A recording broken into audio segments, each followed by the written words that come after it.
In pre-production, Chris Nolan kept challenging everybody to come up with ideas of how we could beef up these action sequences and try to do something that nobody had ever done before.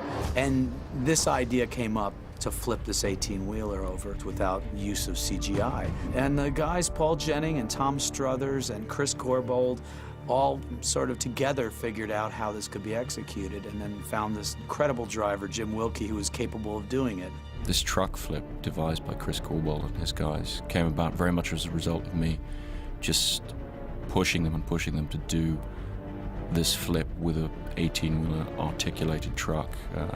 Chris kept wanting to do it with a smaller vehicle because it would have been simpler. But in the end, I just said to him, you know, this is what you do. You'll figure out a great way to do this, and he did. I had real strong reservations that we would achieve that, and I kept niggling at Chris about how we could compromise it and make it slightly different but more achievable. And in the end, I said, look, I'm going to do a test and I'm going to try this once. And if it looks like we're anywhere near getting this over, then I'll go for it. Got my two guys on it, and they built the biggest piston ever I've ever seen in my life in the back of this truck.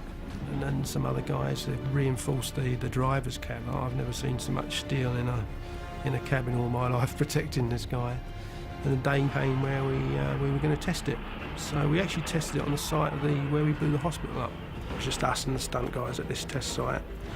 Did the run up, pressed the button, and it just sailed over. I couldn't believe my eyes. You know, it had to go over straight, and it literally deviated off course by no more than 6 inches. It was all right flipping it over in a great big wide open space where it couldn't hit anything, but the road Chris chose to do it was right in the middle of the banking district. Plus, underneath the road, I kept looking at all these manhole covers all the way up the road. I said to the surveyor, look, what are all these? He said, well, they're all underground vaults for the banks. They're, you know, utilities. And there was only 2 spots over this like half-a-mile stretch of road where we could actually do the gag because of all these.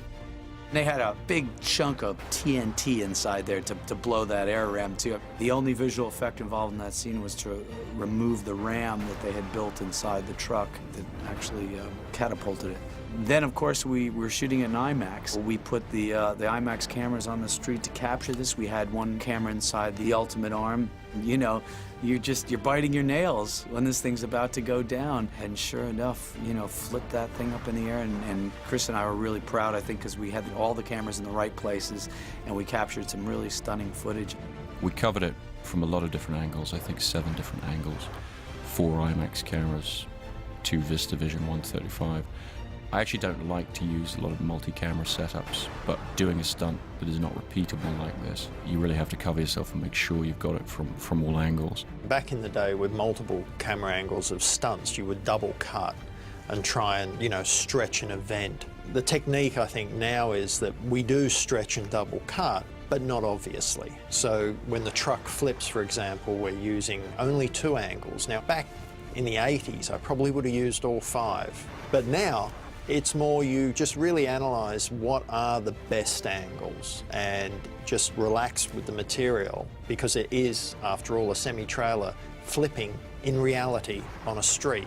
You know, for us it was about reality and power. The angles we used in the final cut of the film were the one primary angle, which is the Lev head, stabilised head moving along with the truck. And then we actually cut to VistaVision, kind of a throwaway camera that we put in a cop car and had a stunt guy drive at the truck as it flipped. And much to our surprise in the edit suite, we found that to be one of the most effective angles.